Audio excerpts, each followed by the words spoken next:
Good morning, folks. I wish to wish you all a very delightful Dominion Day, because that is the proper name for the holiday, since the proper name for this nation is the Dominion of Canada. I have a doozy for you today in honor of our national holiday, because there are a lot of people that are attempting to deconstruct this nation. So I'm going to give you my unabridged thoughts on where I think we're headed and why we're headed in the direction that we are, particularly in the light of a new book that I received yesterday that I'm just about to reveal to you. You're all going to want to purchase it. So at the end of all of this, stick with me through to the end and tell me if this reluctant prophet is full of shit, as my brown eyes would indicate. Tired of your country being remade over into the image of one political party? I know I am. Since only a fool believes there are simple solutions to complex issues, humor me as I attempt to examine why. As always, psychology, history, and philosophy will help us to do just that, since human beings, although complex, exhibit patterns of behavior that are repeated when groups of individuals are exposed to specific stimuli. Let me begin by offering the following observations. Conservatives seek to conserve. However, today's conservatives simply don't realize there's nothing left to conserve. The neo-Marxist long march through all the institutions has been completely successful. A complete renewal of all the institutions which have been hijacked by illiberalism and critical theory is required in order to restore limited constitutional government.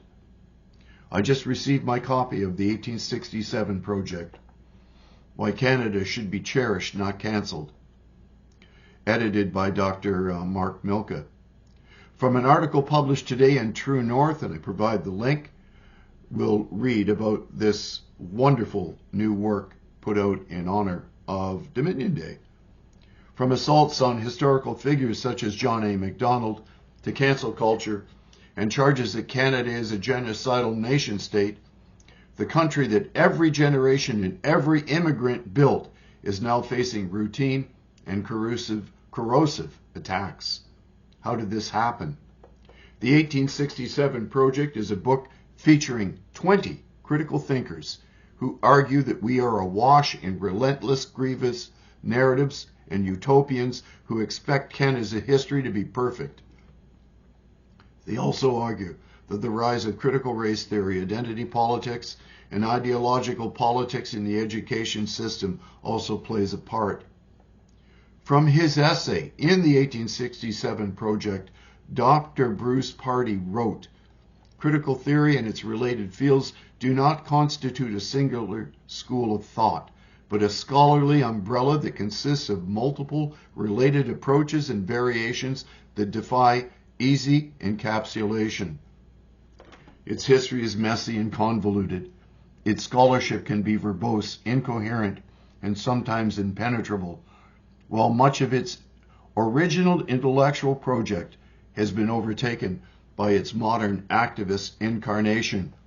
Critical theory is attractive to cultural revolutionaries in part because it's difficult to pin down, like trying to staple jelly to a wall. Yet these doctrines have become the intellectual foundation for the ascendant ideology of our time, woke progressivism, which is severe, uncompromising, and vengeful. Their commandments have become Canada's secular religion, whose apostles sneer at the foundations of their own society. Cultural contrition has become ubiquitous. Canada is systemically racist. White people are privileged. The nuclear family is misogynist. Capitalism is oppressive. Private property rights cause environmental destruction. Prosperity produces climate change.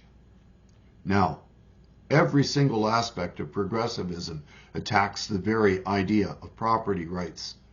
Our most fundamental right is that of personal autonomy.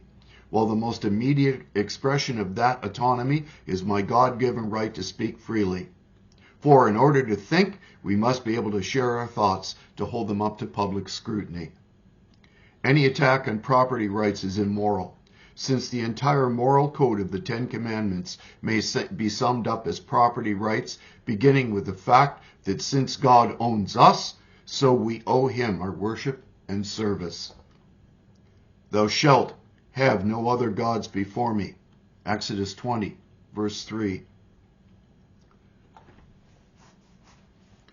The next law of thou shalt not make unto thee any graven image, from Exodus 20, verse 4, deals with the foolishness of creating idols, since they deny God his right and deprive us of having a relationship with our Heavenly Father.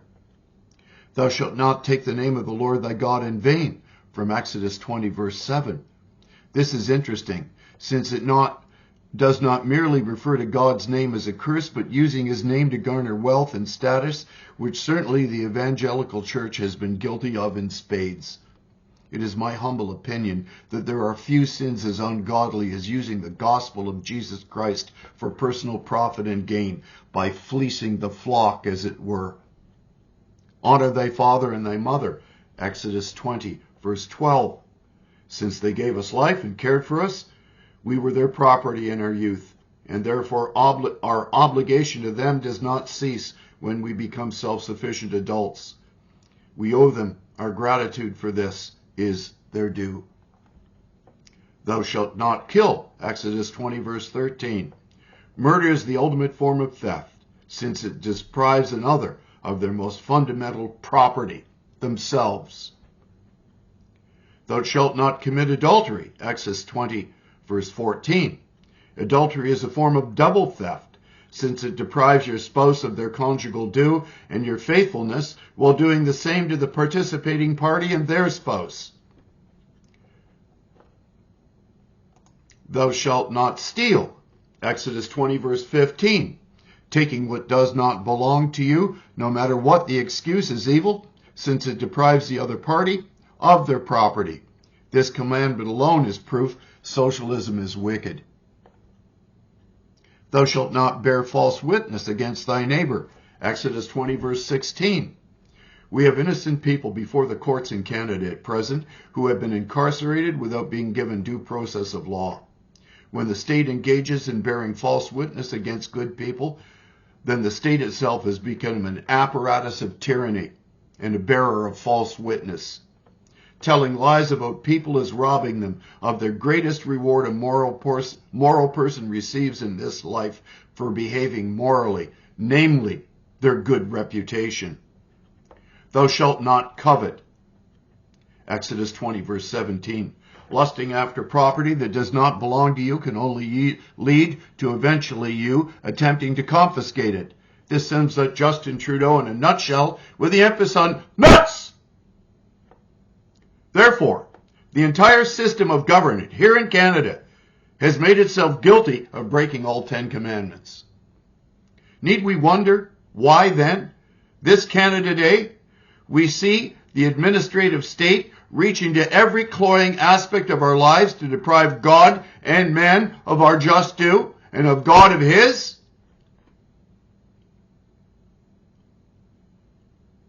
We have, my righteous ancestors came here in the 1830s. My great-great-grandfather, whom I'm named after, helped essablish Methodist missions and taught school. And they carved Canada out of nothing. They farmed first in Nassagaweya Township, just east of Guelph, and then they moved over to Huronia and opened up land there as well. And my grandmother told me that they had to farm around the stumps when they first seeded their crops. A patriarchal tyranny? I don't think so. I am heartily sick and tired of having God robbed of his just due and of seeing my fellow Canadians robbed of their prosperity. God has given us this land in which to prosper, not so that immoral, sycophantic toadies who have sold the nation out to communist China get to line their pockets and mischaracterize their fellow Canadians. I pray this, that God judge between his ilk, Justin Trudeau's ilk, and my righteous ancestors for mischaracterizing them. God bless you all. These are things to think and pray about on Dominion Day 2023.